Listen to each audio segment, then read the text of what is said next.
Harold Whitcomb had been fishing that stretch of the Snake River for nearly 30 years, long enough to know when the water was wrong.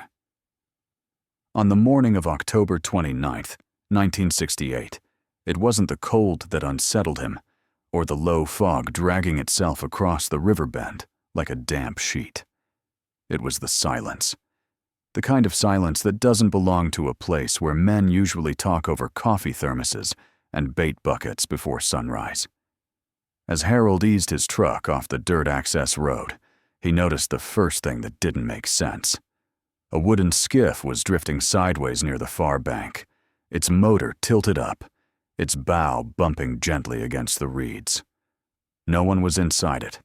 100 yards downstream, another boat sat half-anchored, fishing lines still in the water, bobbers twitching in the slow current.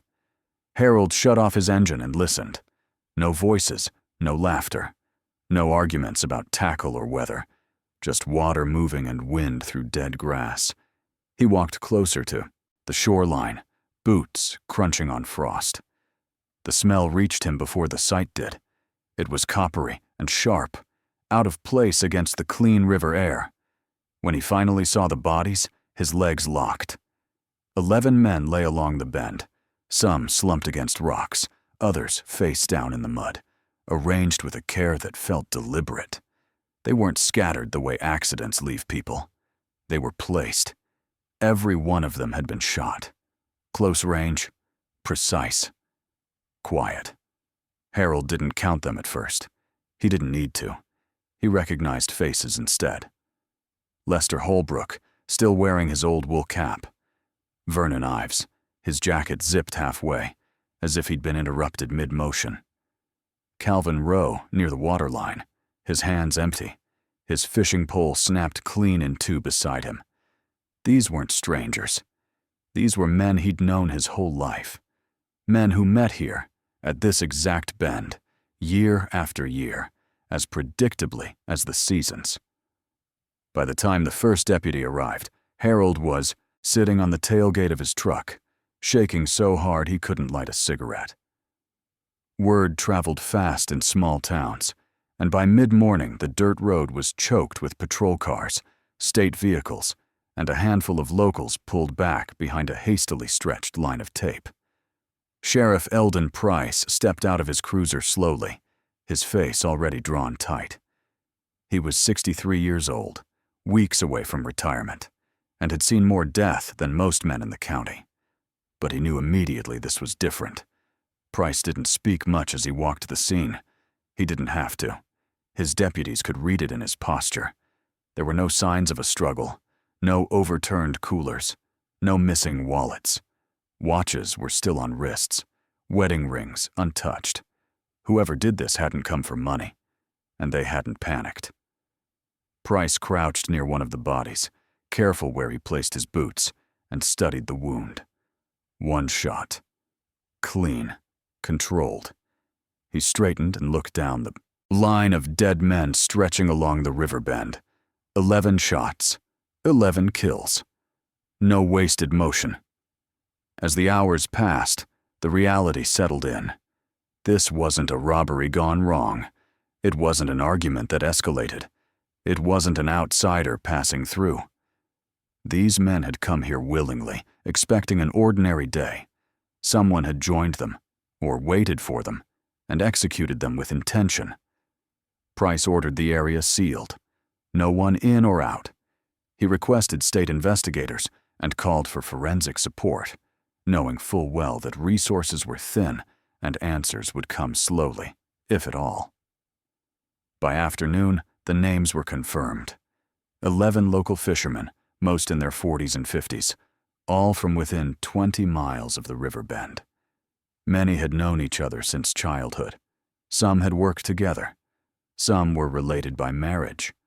All of them had a habit of meeting here, often without telling anyone outside their circle. That detail didn't go unnoticed. The town began to change before the sun even set. Storefronts closed early. Church bells rang that evening, though no service had been planned. Wives were notified one by one. Deputies standing stiffly on porches, hats in their hands, delivering news that didn't sound real even as it was spoken aloud. Grief hit hard and fast, followed by something colder. Fear. If 11 men could be killed in broad daylight along a familiar stretch of river, then no place felt safe anymore. Sheriff Pryce stayed at the riverbend until nightfall. Floodlights cast long shadows across the water, turning the scene stark and unreal. He watched technicians work in silence, cataloging shell casings, photographing bodies, measuring distances. Everything about the scene suggested planning, time, patience. Pryce couldn't shake the feeling that the killer had wanted them found, exactly like this. Together. Undeniable. As darkness settled, rumors began to move faster than facts. Some said the men had stumbled onto something they shouldn't have. Others whispered about old feuds, old debts, things better left alone. Pryce heard it all, but he kept his focus narrow. Patterns mattered. And the biggest pattern of all was that these men weren't random victims. They were connected. The river hadn't just been a hobby for them. It had been a gathering place, a private one. Before leaving the scene, Pryce walked to the water's edge and stared downriver, where the current disappeared into shadow. He had spent his career believing that every crime left something behind. A mistake, a witness, a motive that eventually cracked. But standing there, with the river moving steadily past 11 lives cut short, he felt something else take hold. The sense that this case was already slipping away, pulled downstream by years of shared history he didn't yet understand. By the time the last body was removed and the tape came down, the Snake Riverbend no longer felt like part of the town. It felt like a boundary. On one side was the life everyone knew. On the other was something darker, older, and very much unfinished. And as the investigation began, it became clear that the answers weren't going to come from the water alone, but from the past these men had carried with them, quietly, for decades. In the days after the executions, the town's grief began to shift into something more analytical, almost defensive. Funerals blurred together, and sympathy casseroles piled up on kitchen tables. But behind closed doors, investigators were already pulling at threads that felt uncomfortable to touch. Sheriff Eldon Pryce knew the answers wouldn't come from the river anymore. They would come from the lives the men had lived before they ever reached the water that morning. The first thing investigators did was build timelines, not of the murders, but of the men themselves. 11 victims meant 11 histories, and at first glance, they looked ordinary. Mill workers, mechanics, a hardware store owner, a retired railroad hand, men who paid taxes, attended church, raised children. But when State Police Detective Raymond Kessler joined the case, he noticed something that Pryce hadn't put into words yet. These men didn't just know each other. They moved together, year after year, in quiet, deliberate ways. Kessler started with photographs, old ones, pulled from family albums and newspaper archives. There they were, younger, leaner, standing shoulder to shoulder along the same stretch of river. The dates on the backs of the photos stretched deep into the past. Early 1950s, mid-50s, late 50s. Always the same faces, sometimes with one or two missing, sometimes with a new man added, but the core remained. Lester Holbrook always near the center, Vernon Ives usually off to the side, Calvin Rowe holding the biggest fish, smiling like it mattered. What struck Kessler wasn't the fishing itself, it was the consistency. These weren't spontaneous weekend trips. Cross-referencing, work schedules and vacation logs showed that the men took time off together. The same weeks, the same days. Even during years when money was tight, when mills closed or hours were cut, those dates stayed protected. At a bait shop 15 miles from the riverbend, Kessler found something that confirmed his instincts. The shop owner, an aging man named Clyde Monroe, kept ledgers that went back decades. Handwritten entries listed bulk purchases made every fall by the same group of names. Same quantities, same brands, same dates. Monroe didn't remember much else about them, but he remembered this. They always came together, and they never invited anyone else. As the investigation moved into interviews, the tone shifted again. Widows like Margaret Holbrook and Eileen Rowe were cooperative, but guarded in ways that surprised detectives. They spoke about the fishing trips as if they were obligations rather than hobbies. Margaret described Lester preparing for them with unusual seriousness, laying out gear days in advance, checking lists she wasn't allowed to see. Eileen admitted Calvin never explained what they talked about out there. He'd return tired, quieter than usual, sometimes irritable. When she'd ask how the fishing went, he'd shrug and say it was fine. Nothing more. None of the wives could recall ever meeting all the men together outside the river. No dinners, no barbecues, no holidays. Their connection existed almost entirely along that bend of water, away from families, away from town, away from witnesses. That separation had once seemed harmless. Now it felt intentional. Detective Kessler began reaching out to surviving friends and relatives, men who had known the group but hadn't been part of it. The responses followed a pattern. At first, people were willing to talk about fishing, about weather, about how long they'd known the victims. But when questions turned toward the past, especially the early years, conversations tightened. Memories grew, vague. Dates became uncertain. More than one man said the same thing almost word for word. That was a long time ago. It didn't mean anything. It's best to let the dead rest. The gaps were impossible to ignore. Kessler noticed that several of the men had unaccounted for time in the late 1940s and early 1950s. Jobs changed abruptly. Addresses shifted. One or two had brushes with local law enforcement that ended without paperwork. It wasn't enough to accuse anyone of anything, but it was enough to suggest that the bond between them had been forged by more than shared leisure. The rumor surfaced quietly, as most dangerous rumors do. It came from an elderly woman living near the river, someone who remembered things others preferred to forget. She told a deputy that back in 1949, a teenage drifter had passed through town. No family, no steady work. He'd camped near the river for a while, taken odd jobs, gotten into arguments with local men who didn't trust outsiders. Then one day, he was gone. No goodbye. No trace. People assumed he'd moved on, like drifters did. But the woman remembered something else. Raised voices one night near the river, the sound of a truck leaving in a hurry, and the same group of men, suddenly closer afterward, protective of each other, defensive. There were no records of a missing person, no police report, nothing official.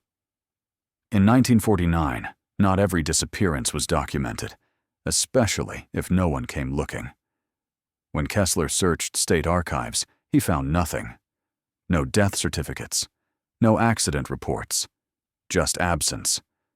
When investigators pressed the surviving fishermen about that year, the reaction was immediate and hostile. Interviews ended abruptly. Lawyers were mentioned. One man stood up mid-questioning and walked out. Another told Kessler flatly that he was dishonoring the dead by digging into things that didn't concern him. Grief had hardened into something sharper. Fear, perhaps, or loyalty. Sheriff Pryce watched the case begin to stall, exactly as he had feared. Without witnesses, without physical evidence tying the past to the present, the investigation lost momentum. The murders were real, undeniable, but the motive remained buried under decades of silence. The town, once desperate for answers, grew weary of the questions. People wanted to move on. to believe the horror was an anomaly, not the result of something they had lived alongside for years. But Kessler couldn't let it go. The more resistance he encountered, the more convinced he became that the riverbend had been more than a meeting place. It had been a boundary, a place where something had happened, something so serious that 11 men carried it with them for nearly 20 years, bound together by secrecy. As winter set in and leads dried up, the case slipped toward cold status. Files were boxed. Evidence was stored. The town exhaled, pretending normal life could resume. But beneath the quiet, the weight of what wasn't being said pressed down harder than any confession ever could. And somewhere in that unspoken past, whatever had tied those men together was still alive, waiting, patient enough to outlast the investigation itself. By the time the first anniversary of the Riverbend executions passed, the investigation had lost its urgency in the eyes of the public, but not inside the sheriff's office. What had once been a flood of tips and rumors slowed to a trickle, then to nothing at all. Doors that had once opened reluctantly now stayed shut. Phones stopped ringing. It wasn't that people didn't know anything. It was that they had decided, collectively, not to say it. Every interview began to sound the same. Survivors of the fishing circle, men who had once shared beers and tackle with the victims, suddenly couldn't remember details that had once been routine. Dates blurred. Names slipped away. Statements contradicted old photographs and records. When pressed, they became defensive, then distant. Sheriff Eldon Pryce recognized the behavior immediately. It wasn't confusion. It was coordination. Detective Raymond Kessler documented each interview carefully, lining them up side by side, looking for inconsistencies. Instead, he found something more troubling. The stories matched too well in their vagueness. Everyone agreed the fishing trips meant nothing special. Everyone insisted there had never been arguments, never secrets, never anything worth remembering. It was as if they had rehearsed forgetting. The silence wasn't limited to men. Wives who had once shared their suspicions now hesitated. Marriages grew tense under the weight of questions they weren't allowed to ask. Margaret Holbrook admitted privately that Lester had become distant in the years before his death, drinking more, sleeping less, waking from nightmares he refused to explain. When she tried to talk about it publicly, relatives urged her to stop, to let things rest, to avoid stirring trouble that couldn't be undone. The breakthrough came quietly, almost by accident. An evidence technician cataloging items recovered from the riverbend returned to an old tackle box that had belonged to Vernon Ives. It had been logged early in the investigation and dismissed as unremarkable. Inside were lures, line spools, rusted hooks. But wedged beneath a false bottom, flattened by years of use, was a folded scrap of paper. Sheriff Pryce was the one who unfolded it. The paper was yellowed and brittle, the ink faded, but legible. There was no date, no letterhead, just a few lines written in blocky, deliberate handwriting. It referenced what happened by the bend and the promise we made to keep it buried. At the bottom were initials, not full names, just letters, enough to suggest multiple authors, but not enough to identify any one person definitively. Pryce felt something tighten in his chest as he read it. In decades of law enforcement, he had seen confessions, threats, suicide notes. This was something different. It wasn't remorse. It wasn't fear of punishment. It was an agreement, a reminder, proof that the bond between the men had been formalized in writing, however briefly, however carefully. The note changed the way investigators understood the case. It reframed the murders not as a random act of violence, but as a reckoning. The men hadn't been killed because of who they were individually. They had been killed because of something they shared, something they had protected together for years. Detectives began to theorize openly, that the fishermen had been involved in a serious crime decades earlier, one serious enough to bind them in mutual silence. An accidental death, a fight gone wrong, a body hidden where it would never be found. In small towns, such things were whispered about, rarely proven. What made this different was the scale of the response. 11 men dead, executed with care, suggested not rage, but judgment. As this theory circulated quietly among investigators, it began to leak into the community. The reaction was immediate and volatile. Some residents rejected it outright, calling it an insult to the dead. Others bristled at the implication that the town itself had played a role in burying the truth. Old friendships cracked under suspicion. Church pews emptied as families avoided one another. The murders had ended lives, but the silence that followed began dismantling relationships. Psychological pressure mounted on the surviving fishermen. Some were questioned repeatedly. Others were ostracized by neighbors who believed they knew more than they admitted. A few turned to alcohol. One attempted suicide and survived, though he refused to explain why. Despite everything, no one broke. Not publicly, not privately. The pact, whatever its origin, held. Sheriff Pryce felt the weight of it personally. Retirement loomed, and with it the fear that the case would die with his career. He pushed his deputies harder than ever, but resources were limited. Evidence degraded. Memories faded. Without a confession or physical proof linking the past to the present, the investigation stalled.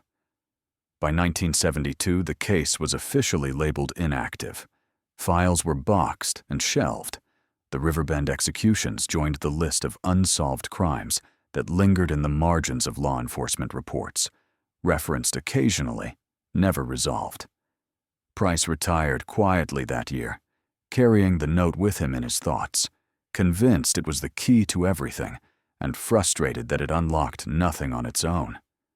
Life in the town resumed its familiar rhythms. Children grew up. Businesses changed hands. The river kept flowing, but the silence never fully lifted. It settled instead into the background, an unspoken understanding that some things were not to be discussed. The men who had died were mourned, but not examined. The past remained untouched, not because it was forgotten, but because it was guarded. And somewhere beyond the town's awareness, whoever had enforced that silence pact walked free, untouched by suspicion, waiting for a moment when the river would give up one more secret. For nearly 2 decades, the Riverbend executions existed in a strange space between memory and myth.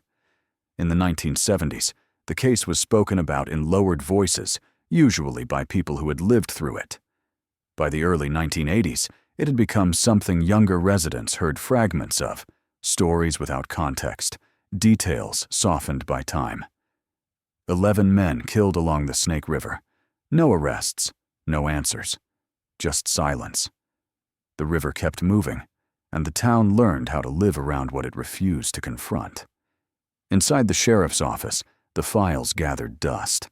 They were thick, meticulously labeled, and rarely opened. Occasionally, a new deputy would ask about them and be told, gently but firmly, that it was an old case. Nothing more to be done. The implication was always the same. Some things were better left alone. That changed in the winter of 1985. Walter Durney was 73 years old when he died. A retired fisherman, a quiet man who had lived alone since his wife passed. Durney was not one of the 11 victims, but he had known them, fished alongside them, declined invitations to join their group more than once. When he was found dead in his cabin upriver, the official cause was ruled accidental, a fall, a head injury. But something about it didn't sit right with the newly appointed sheriff, Thomas Greer. Greer was younger than his predecessor had been when the killings happened. He hadn't lived through the fear of 1968 as an adult. He had inherited the town's silences without fully understanding them. When he walked through Durney's cabin, he noticed small things that others had overlooked. The door had been locked from the inside. Nothing appeared stolen. But on the kitchen table sat a cassette tape recorder, plugged in, loaded with a tape labeled only with a date from the previous week. Greer listened to it alone. The voice on the tape was thin, shaky, unmistakably afraid. Durney spoke carefully, as if choosing words that wouldn't betray him even now. He talked about the river, about promises, about men who had believed time would protect them. He never admitted guilt. He never claimed involvement. But he said something that caught Greer's attention immediately. He said the men were being checked off, one by one. The tape ended abruptly. No explanation. No names. Just breathing. Then silence. Greer pulled the Riverbend files from storage that same week. He read everything. The interviews. The photographs. The note discovered in Vernon Ives's tackle box. He listened to the old recordings of witnesses who were now dead. What struck him wasn't what was missing. It was what was consistent. The patience, the restraint, the absence of chaos at the crime scene. In the late 1960s, forensic technology had been limited. Ballistics could tell investigators basic information, but not much beyond caliber and general type. By the mid-1980s, that had changed. Greer contacted the state crime lab and requested that the shell casings recovered from the Riverbend be re-examined using updated methods. The results came back slowly, but when they did, they reframed the case. The casings were consistent with a single rifle model, one manufactured widely in the 1940s and early 1950s. A hunting rifle. Common. Reliable.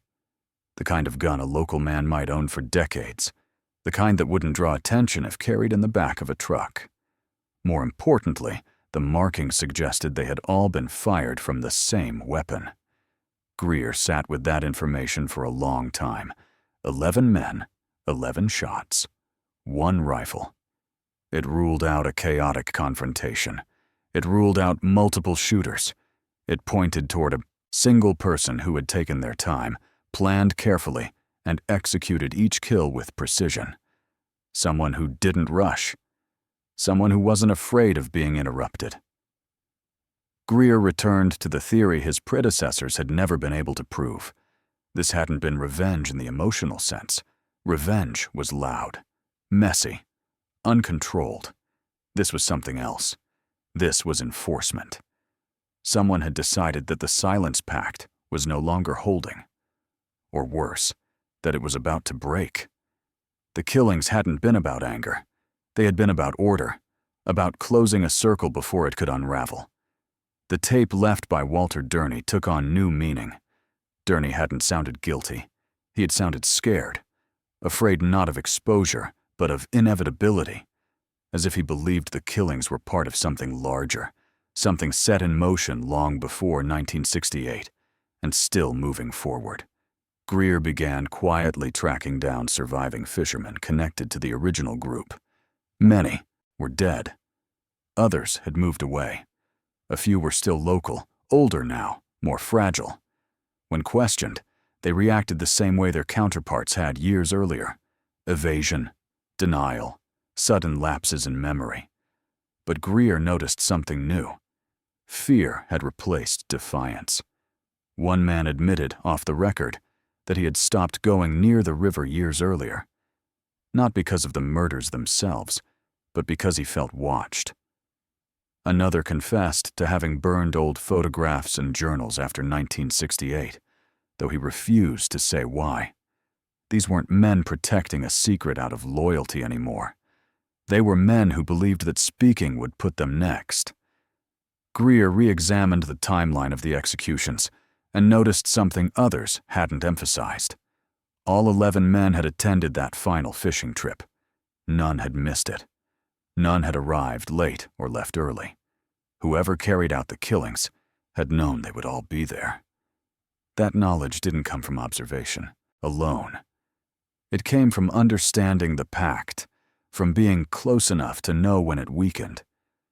Greer began to suspect that the killer wasn't an outsider at all, not someone seeking justice in a conventional sense, but someone who had lived in the shadow of that promise, waiting for the moment when silence was no longer enough. The idea was unsettling. It suggested that the executions were not the end of the story, but a midpoint, that the real origin of the violence lay even further back, buried beneath years of fear and complicity. The rifle, the patience, the timing. All of it pointed to someone who had waited decades, not because they couldn't act sooner, but because they didn't want to. As Greer listened to Durney's tape again, one sentence stood out more than the rest, a line spoken almost under the breath, easy to miss. He said the promise was never meant to last forever. It was meant to hold until someone decided it didn't. By the end of 1986, Greer was convinced of one thing. The Riverbend executions had not been a crime of opportunity or emotion. They had been the result of a long memory. And somewhere, someone who remembered everything was still alive, carrying a rifle that had already spoken once, waiting for the river to give up the last piece of the truth. The break in the case did not come from a confession, a witness, or a recovered body. It came from something far smaller, almost mundane. A property line dispute between two aging landowners along an isolated stretch of the Snake River, miles upstream from where the executions had taken place nearly 20 years earlier. One of the men involved complained that his neighbor had been trespassing, cutting brush too close to the riverbank. Deputies were sent out to mediate. The neighbor was a quiet, reclusive man named Edgar Mullen. He lived alone in a weather-beaten cabin set back from the water, surrounded by tall trees and rusted equipment that looked untouched for years. Mullen answered the door politely, if stiffly. He didn't argue. He didn't threaten. He simply stated that the land in question had belonged to his family for decades. While one deputy spoke with Mullen, another walked the perimeter, doing what officers often do without thinking much of it. Near the back of the cabin, partially concealed beneath a tarp, was a rifle rack. Several long guns rested there, old but well-maintained. One of them stood out. A bolt-action hunting rifle, dark wood stock worn smooth by years of handling.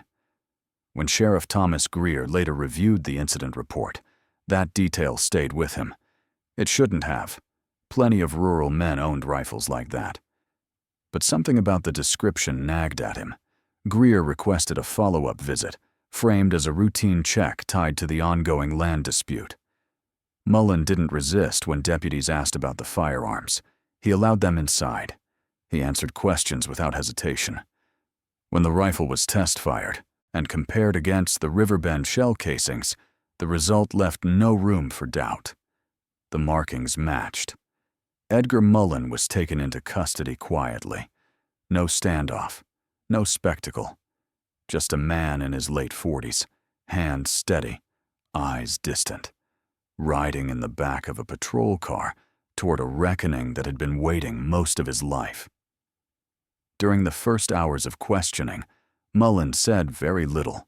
He didn't ask for a lawyer right away. He didn't deny ownership of the rifle. He listened as Greer laid out the evidence, the ballistics, the timeline.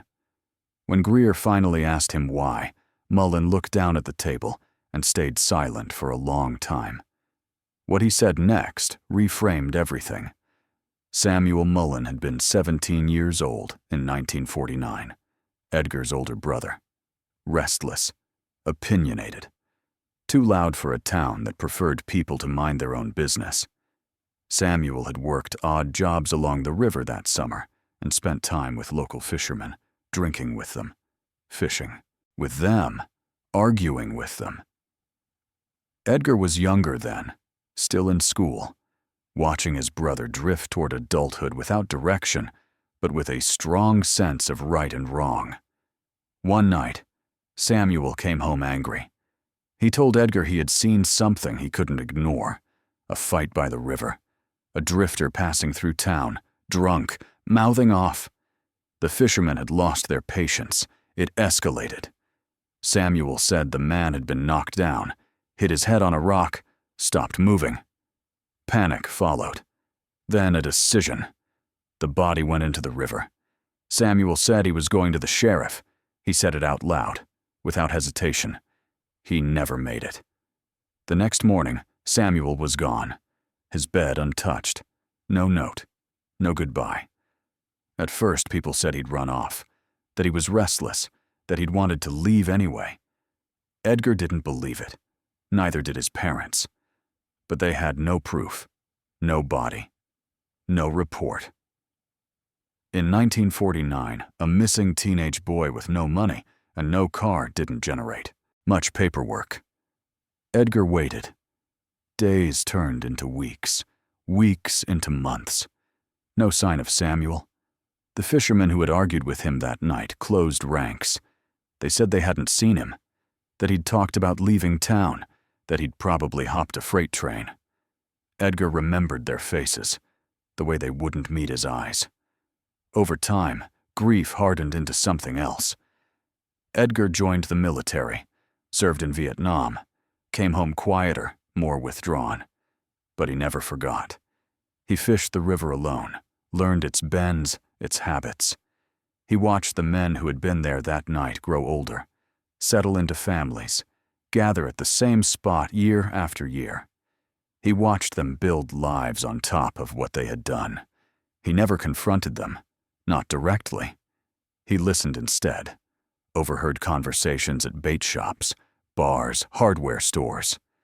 Most of the time, they kept the past buried, but men get careless with age. One of them, drunk and loud, once bragged that nothing ever came back from that river, that some things stayed where you put them. That was when Edgar knew the silence pact was weakening. He spent years planning, not out of rage, but out of certainty. He chose the rifle carefully, practiced with it, learned to wait. He didn't want chaos. He didn't want mistakes. He wanted them all together, the same way they had been when they made their promise. The morning of the executions, Edgar arrived early. He knew the schedule.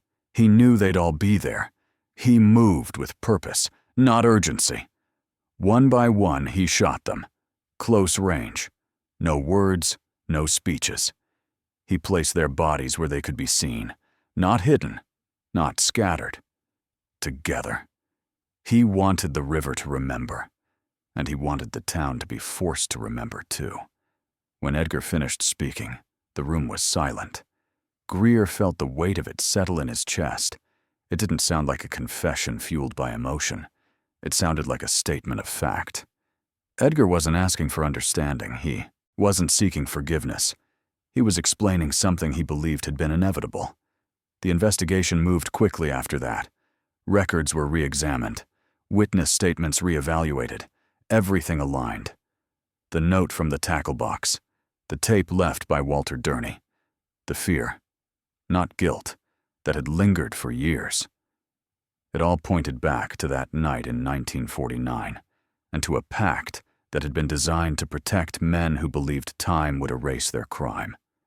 Edgar Mullen didn't deny what he'd done. He accepted responsibility for the killings without qualification, but he never referred to them as murders. He called them an ending.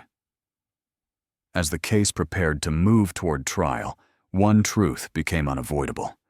The Riverbend executions were not an act of sudden violence. They were the final chapter of a story that had begun nearly 40 years earlier, when a teenage boy refused to stay quiet and paid for it with his life. And now, with Edgar in custody, the town stood on the edge of something it had avoided for decades. The silence was finally breaking, but what it would leave behind was still unknown. By the time the case reached court in early 1987, there was very little left to argue. Edgar Mullen did not contest the evidence. He did not challenge the ballistics, the timeline, or his own statements. When he entered his plea, it was direct and unembellished. Guilty to 11 counts of first-degree murder. No qualifiers, no attempt to soften what he had done. For the families of the victims, the plea landed with a dull, crushing weight. For nearly 20 years, they had lived inside unanswered questions, imagining monsters without faces, strangers who had come from nowhere and vanished back into it.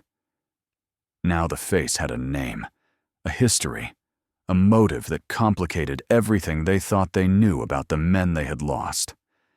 The courtroom filled slowly on the first day of sentencing. Widows sat beside grown children who barely remembered, their fathers as they had been before the riverbend. Some stared straight ahead, refusing to look at Mullen.